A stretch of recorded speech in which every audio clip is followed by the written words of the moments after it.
Demonetisation नोटबंदी के बाद जो इतिहास बना उसकी सबसे ऐतिहासिक वीडियो से हमने ये शुरू किया है एपिसोड। क्यों शुरू किया है? क्योंकि ये बंदा लाइन में खड़े होकर जो अपना दर्द बयां कर रहा था जेनजी का, कुछ वैसा ही दर्द छलक रहा है तब से जब से राघव चड्ढा अपनी पार्टी छोड़ के बीजेपी में चले गए हैं और उसके बाद से सोशल मीडिया पे इस तरीके के नोट्स वायरल हैं। ये नोट जो है कह रहे हैं कि राघव चड्ढा बेवफा है। बेवफा तो लग रहे हैं कुछ लोगों को, ये बात सही है, लेकिन उन्होंने भी अपना तर्क रखा है, अपनी बात रखी है। एक वीडियो बनाकर उन्होंने बोला कि भाई टॉक्सिक वर्क कल्चर की वजह से उन्होंने पार्टी को छोड़ दिया है। अब वो ऐसी पार्टी में जा रहे हैं जहां पर उनके काम को इज्जत मिलेगी। सही बात। तो वो बीजेपी ज्वाइन इस वजह से कर रहे हैं। उसके बाद उन्होंने बहुत सारी बातें करी हैं जिनको हम लोग यहाँ पर डायसेक्ट करने की कोशिश करेंगे और साथ में ये भी आपको बताएंगे कि और क्या बातें सोशल मीडिया के ऊपर चल रही हैं राघव चड्ढा को लेकर। क्या उनके फॉलोअर्स सही में कम हो रहे हैं? क्या सौरभ भारद्वाज जो कह रहे हैं वो सही कह रहे हैं? तो ये सब बातें करेंगे। सोबान तो जितना कुछ दिखाएंगे वो दिखाएंगे। उसके पहले देखिए कि आम आदमी पार्टी वाले कैसे मीम्स बना रहे हैं राघव पे। इस मीम को देखिए, इसमें लिखा गया है कि दाऊद इब्राहिम ने इसलिए इंडिया छोड़ दिया क्योंकि यहाँ पे जो वर्क कल्चर था टॉक्सिक था। यार एक तो सबको जिंजी बनना है। आप जो कह रहे थे कुछ दिखा रहे थे राघव चड्ढा तो ये मैं नहीं कह रहा था, राघव साहब कह रहे हैं। तो राघव चड्ढा क्या कह रहे हैं सुनिए। दोस्तों, पॉलिटिक्स में आने से पहले मैं एक प्रैक्टिसिंग चार्टर्ड अकाउंटेंट था, लेकिन मैं उस करियर को छोड़कर पॉलिटिक्स में आया। लेकिन आज ये पार्टी वो पुरानी वाली पार्टी नहीं रही। इस पार्टी में आज एक टॉक्सिक वर्क एनवायरनमेंट है। आपको काम करने से रोका जाता है, पार्लियामेंट में बोलने से रोका जाता है और ये पॉलिटिकल पार्टी आज चंद करप्ट और कॉम्प्रोमाइज लोगों के हाथ में फंसकर रह गई है। मेरे सामने सिर्फ 3 ऑप्शन थे। पहला ऑप्शन कि मैं पॉलिटिक्स ही छोड़ दूं, दूसरा ऑप्शन कि मैं इसी पार्टी में रहूं और चीजें ठीक करने की कोशिश करूं, जो कि हुआ नहीं, और तीसरा ऑप्शन कि मैं अपनी एनर्जी और एक्सपीरियंस लेकर पॉजिटिव पॉलिटिक्स करूं। तो राघव चड्ढा अपनी बात रख रहे हैं और सबसे इंपॉर्टेंट बात कह रहे हैं कि टॉक्सिक वर्क कल्चर है, जिसके बाद वहां पर उन्होंने 3 पॉइंट्स ये भी बताया कि भाई किस किस वजह से क्या क्या कुछ कर सकते थे, उनके पास ऑप्शंस क्या बचे थे। वैसे तो अमिताभ बच्चन हमेशा 4 ऑप्शन देते हैं, लेकिन इनके पास 3 ही ऑप्शन थे, एक ऑप्शन था ही नहीं। तो इन्होंने जो सही ऑप्शन को लगा कि भाई पार्टी चेंज कर लो, वहां पर कुछ बढ़िया मिलेगा। बीजेपी में जो भी जाएगा या फिर जाता है, ऐसा आरोप लगते रहते हैं कि भाई बीजेपी वॉशिंग मशीन है, वहां पर उनके जितने भी दाग होते हैं वो सब धुल जाते हैं। ये सब हम नहीं कह रहे, ये सब रिपोर्ट्स कहती रहती हैं और यही रिपोर्ट हम पढ़ते रहते हैं और यही हम आपको बताते रहते हैं। उनके पास 3 विकल्प थे, जैसा कि उन्होंने बताया कि पॉलिटिक्स छोड़ दे। बताइए, इतने इंपॉर्टेंट मुद्दे उठाने वाला पॉलिटिशियन है ना, जेनजी का फेस, अगर वो पॉलिटिक्स छोड़ देता तो इस देश का क्या होता। और ये भी देखिए, वो कह रहे हैं कि करियर बनाने के लिए वो नहीं आए थे। करियर उनके पास ऑलरेडी था, वो एक सीए जो है ऑलरेडी, तो वो वहां से चला सकते थे, लेकिन जनता की मदद करनी थी, जनता के लिए खड़ा होना था, एयरपोर्ट पे समोसा बिकवाना था, आपका जो बिल आता है सस्ता समोसा बिकवाना था, और आपका जो बिल आता है वो साइकिल में कैसे आप फंसे रहते हैं, ये सब बातें उठानी थी जो राघव चड्ढा आपके लिए चिल्ला चिल्ला के पार्लियामेंट में कर रहे थे। लेकिन फिर भी उनकी जो पार्टी थी वो बोलने नहीं दे रही थी, उनसे कह रही थी कि भाई समोसा अगर महंगा बिकता है तो बिकने दो। और उसके बाद जैसे ही राघव ने पार्टी बदली तो उनकी फीलिंग कुछ ऐसी थी। अभी क्या हुआ बोलने लगे। और अब जब बोलने लगे तो क्या बातें निकल रही है। कह रहे हैं कि पार्टी जो है वो वैल्यू से भटक गई। इस पे वीर सांघवी बहुत ही सीनियर जर्नलिस्ट है, उनका एक ट्वीट है कि ये जो वैल्यूज़ की बात हो रही है आम आदमी पार्टी की, वो जानना चाहते हैं कि आखिरकार इस पार्टी की वैल्यूज़ हैं क्या, है ना। दूसरी बात कह रहे हैं कि पॉलिटिक्स छोड़ देते। एक तो बड़ी मुश्किल से, मतलब देश में ऐसे नेता हैं जो देश के लिए काम कर रहे, इतना काम किया है राघव ने, इतना काम किया है, 1 2 नहीं 7 MPs अपने अलावा 6 और तोड़ के बीजेपी में गए। पहली बार एनडीए का जो नंबर है ना, वो मतलब मेजॉरिटी मार्क पार कर गया राज्यसभा में। ऐतिहासिक मतलब हिस्टोरिकल मोमेंट क्रिएट कर दिया। इतना काम कौन करता है? सीए होते, ओब्लिवियन में होते, कोई इनको नहीं जानता, मतलब कोई ऐसी नौकरी कर रहे होते, वहाँ पे अगर टॉक्सिक वर्क कल्चर होता अभी तो कम से कम ऐसे वीडियो बना के किसी को बता नहीं पाते, फेमस नहीं हो पाते। क्यों सुभान? लेकिन देखिए, सोशल मीडिया के ऊपर जो बातें चल रही हैं कि राघव चड्ढा ने अपना क्लैरिफिकेशन दिया है, वो बार बार आकर बता रहे हैं कि वो क्या सोच रहे थे, क्यों उन्होंने पार्टी को चेंज किया।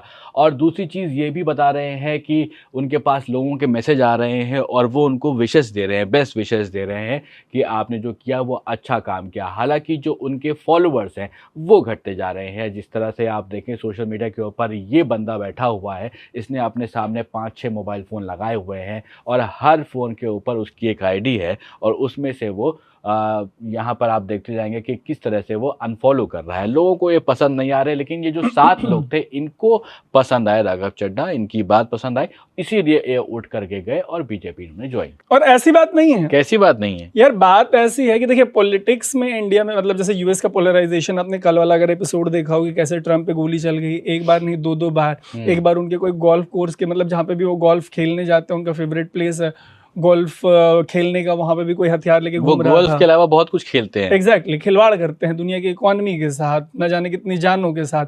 बट द पॉइंट इज कि वहाँ जितना पोलराइजेशन है उतना गंदा तो इंडिया में नहीं है, लेकिन इंडिया में भी पॉलिटिकल पोलराइजेशन बहुत खतरनाक है, गंदा है।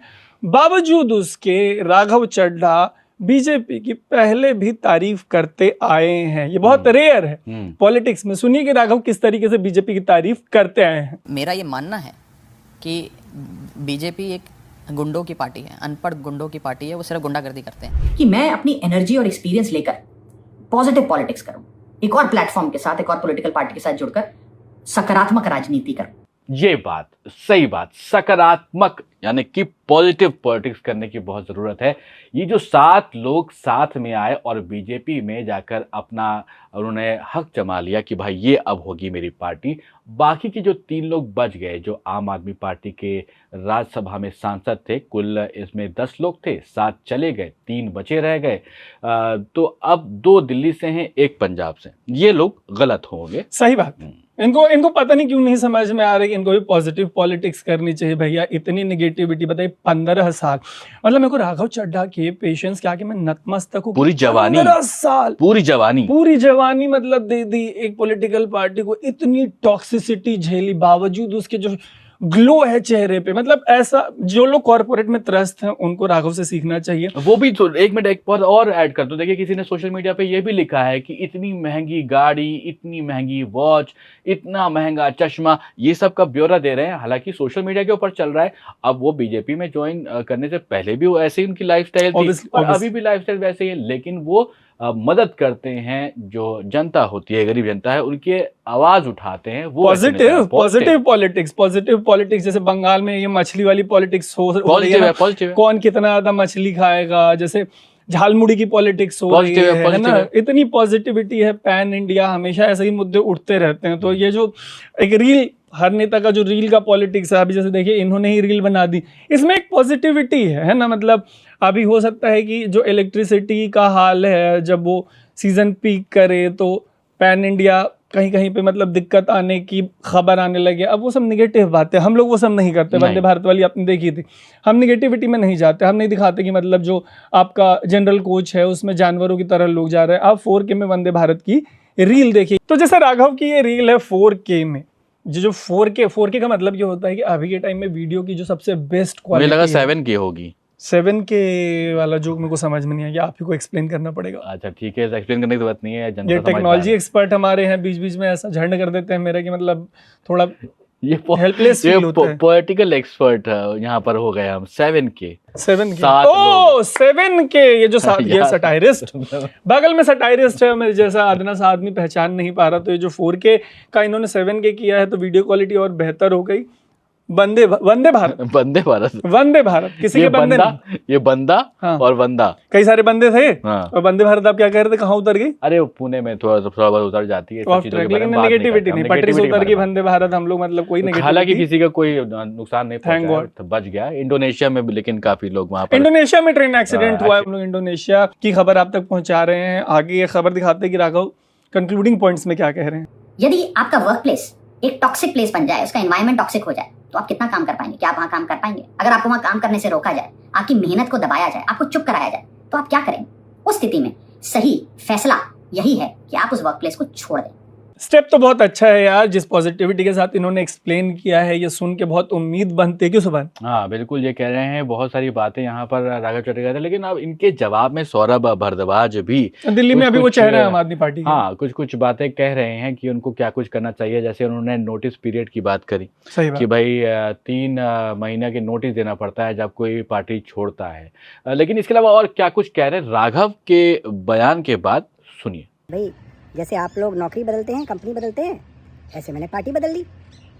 मैं बताना चाहता हूँ कि जब हम नौकरी बदलते हैं या किसी कंपनी में नौकरी करते हैं तो उससे आइडियोलॉजी का कोई लेना देना नहीं होता। पार्टी आप आइडियोलॉजी की वजह से ज्वाइन करते हैं और उसमें रहते हैं। मगर फिर भी मैं ये बात कहूँगा कि अगर राघव को इस पार्टी में अच्छा नहीं लग रहा था, वो जा सकते थे, उनको इसका पूरा हक है। मगर आप कंपनी के अंदर भी नौकरी बदलते हैं तो 3 महीने का नोटिस देते हैं अपने मालिक को, अपनी कंपनी को, कि मैं नई कंपनी में जा रहा हूँ और मेरे पास जो भी नॉलेज है उसका ट्रांजिशन करने का 3 महीने का समय है आपके पास, आप ये करा लीजिए, क्योंकि मैंने इतने साल इस कंपनी के अंदर नौकरी की है तो मेरा दायित्व है ये सब करना। मैं जिस कंपनी को छोड़ता हूँ उसको बर्बाद करने के लिए षड्यंत्र नहीं करता।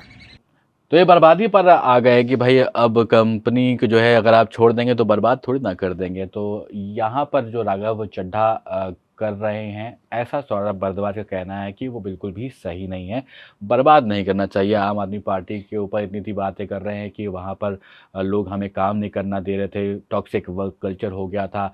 दूसरी बात यह है कि उनकी आवाज़ को दबाया जा रहा था। बहुत सारे ऐसे मुद्दे उठा रहे हैं जिससे कि पार्टी की छवि के ऊपर वहाँ पर धब्बे लगते हुए नजर आ रहे हैं। सही बात है। और ये कह रहे हैं कि 3 महीने का नोटिस पीरियड होना चाहिए था। आप जिस पार्टी में रहते, मतलब जिस कंपनी में रहते हैं, वो आपको बर्बाद, आप उस कंपनी को बर्बाद नहीं करते, मतलब वो आपको बर्बाद कर दे तो अलग बात है। अच्छा, ओके। बट मेरे को लगता नहीं है कि इंडिया में कॉर्पोरेट में ऐसा एक रत्ती का भी कोई सीन है। आप जिस भी कंपनी में होते हैं वो बिल्कुल आपको अपना परिवार मानती है, हाँ। आपको अपने घर का बच्चा मानती है। आपका इंक्रीमेंट हो, आपका बोनस हो, रेजिग्नेशन के बाद अगर आपका पेड लीव बच जाए, अगर आपका FNF फाइनल करना हो, किस तरीके का अड़ंगा लगाना, कम से कम इंडियन कॉर्पोरेट इससे अच्छा। देखिए पॉलिटिक्स में टॉक्सिसिटी है, अगर कोई कहेगा कि इंडियन कॉर्पोरेट में टॉक्सिसिटी है तो मेरे को लगता है कि उसी का जूता उसके सर पे पड़ना चाहिए। इंडियन कॉर्पोरेट से अच्छा space I do not think इस ग्लोब में कहीं पे भी एग्जिस्ट करता है। हम लौटते हैं पॉलिटिक्स की तरफ। सबका साथ, सबका विश्वास। आपके ऊपर ईडी का शिकंजा कसा तब तय कर लिया कि आप भारतीय जनता पार्टी ज्वाइन करेंगे। भारतीय जनता पार्टी पहले दिन से इस षड्यंत्र का हिस्सा थी दोस्तों। कैसे थी? इन्होंने कहा कि मैं अब अपनी एक अलग इंडिविजुअल मिडिल क्लास के मुद्दे उठाने वाले युवा की इमेज बनाऊंगा और उसके अंदर मदद करेगी भारतीय जनता पार्टी। कैसे करेगी? वो सारे मुद्दे जो बीजेपी की सेंट्रल गवर्नमेंट की पाइपलाइन में थे, चाहे वो एयरपोर्ट के ऊपर सस्ता समोसा बेचने का बात हो, चाहे वो ट्राई के द्वारा मोबाइल के जो रिचार्ज है उसके अंदर चेंजेस की बात हो, पैटर्निटी लीव की बात हो, या गिग वर्कर्स के लिए ये जो जोमेटो और स्विगी के वर्कर्स हैं इनके लिए कोई काम हो, तो सेंट्रल गवर्नमेंट द्वारा ये बात शेयर की गई राघव को कि आप इन मुद्दों को उठाओगे तो तुरंत उनके ऊपर काम होगा और आपकी पॉपुलैरिटी बढ़ेगी, आपकी एक न्यूट्रल छवि बनेगी। वैसे बहुत सेंसिबल नेता है सौरभ भारद्वाज, लेकिन अभी जो पॉइंट ड्रॉ कर रहे हैं वो मेरे को समझ नहीं आ रहा। उसका रीज़न ये है, विपक्ष पे एलिगेशन लगता है कि ये लोग सरकार को काम नहीं करने देते। अब यहाँ पे देखिए कि सरकार जो है, अगर उसके साथ विपक्ष का कोई नेता मिल के इस तरीके का काम कर रहा हो कि सरकार को लगता है कि एयरपोर्ट पे समोसा सस्ता होना चाहिए, सरकार के बजाय अपोजिशन का ही एक लीडर ये मुद्दा उठा दे रहा है और ये मुद्दा ठीक हो जा रहा है, फिक्स कर दिया जा रहा है, सस्ता समोसा मिलने लग जा रहा है। हाँ। इससे क्या हो रहा है कि जो पार्लियामेंट में आप देखते हैं डिसरप्शन हो रहा है ना, संसद को स्थगित कर दिया गया, सेशन जो है वो डिसरप्ट हो गया, वॉकआउट हो गया, ये सारी चीजें बच जाती हैं। तो ये तो शिकायत मेरे हिसाब से लाजमी नहीं है। तो मेरे को लगता है कि इंडियन अपोजिशन को स्टेट वाइड, कंट्री वाइड ये सीखना चाहिए कि सरकार के साथ मिलके, मतलब अगर किसी ओपोजिशन के नेता की वजह से अगर वो सरकार के साथ हाथ मिला रहा है और मेरे को एयरपोर्ट पे 300 का समोसा अगर 30 रुपए में मिल रहा है तो इससे किसी का क्या नुकसान है? आप बताइए। सही बात है, इससे नुकसान तो राघव चड्ढा का ही हो रहा है। कैसे? ऐसे हो रहा है कि if you love India then unfollow Raghav Chadha, ऐसा लोग सोशल मीडिया के ऊपर लिख रहे हैं। ये तो घटिया ही और हो। ये सब तो कर फिर रहे खाओ 300 का समोसा। बताइए, एक बंदा अगर अपोजिशन में था, सरकार के साथ मिलके इतनी बड़ी चीज, इतनी बड़ी कि एयरपोर्ट पे खाने को जो जनता तरस जाती है, एक तरफ मतलब देश में यह हाल है कि 80% पॉपुलेशन राशन के लिए लाइन में लगती है, तब भी राघव चड्ढा को ये लगा कि वो आपके मुद्दे उठाएं, जो लोग एयरपोर्ट पे आप से मतलब है कि आम आदमी पार्टी के नहीं, आम लोगों के मुद्दे उठाएं। अच्छा, ओके, है ना, आपके मुद्दे उठाएं राघव चड्ढा। और वो 300 का समोसा अगर 30 का करवाया, अगर उसके बावजूद आप ऐसे जनता के मुद्दों को लेकर आगे चलने वाले नेता को अनफॉलो कर रहे हैं, तो फिर तो आप पता नहीं किस तरीके का नेता डिजर्व करते हैं। आगे सुना देते हैं कि सौरभ भारद्वाज क्या रहे हैं। आपने अपनी पार्टी के साथ, जिसने आपको सब कुछ दिया, आज आपकी शादी भी अगर हो पाई है ना, वो इसलिए हो पाई क्योंकि आप इस पार्टी के द्वारा राज्यसभा के अंदर मेंबर बनाए गए। आप एक राज्यसभा मेंबर थे।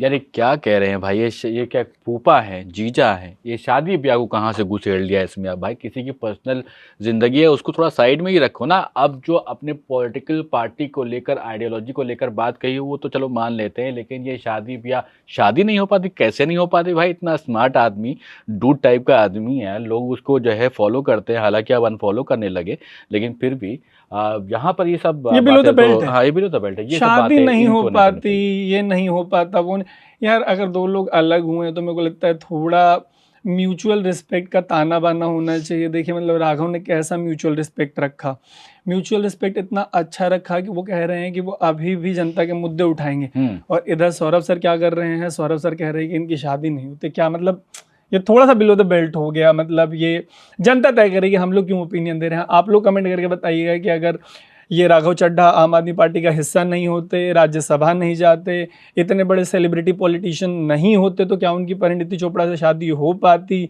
नहीं हो पाती? हम लोग इसमें वैल्यू जजमेंट नहीं देते हैं, आप बताइए। सही बात है, आप बताइएगा ये सब बातें। लेकिन देखिए आया राम गया राम की जो कहानी है बहुत सालों से चली आ रही है। तो हरियाणा में जो हुआ था ये केस, उसके बाद से एक लॉ बन गया कि भाई 2/3 आपको लेकर आने होंगे।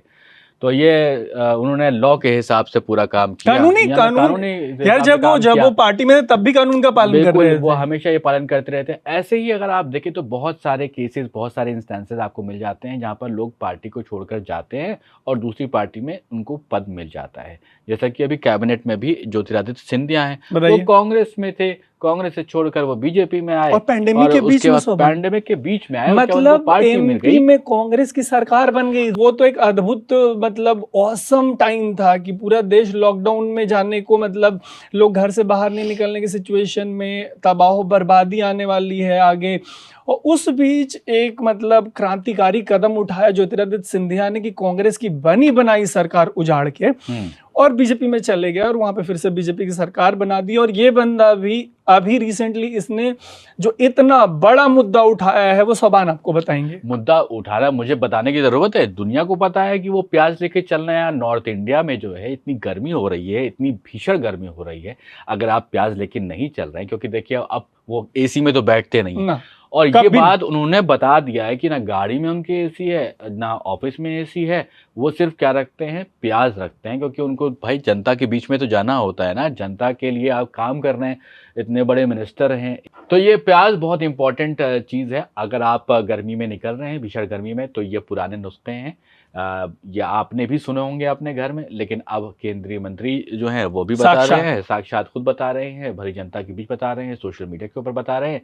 हालांकि एसी जो है बहुत बुरी चीज़ है, इस्तेमाल नहीं करनी चाहिए, उससे एनवायरनमेंट को बहुत ज़्यादा चोट पहुंचती है। ये बात सत्य है, सच है, 100% सच है।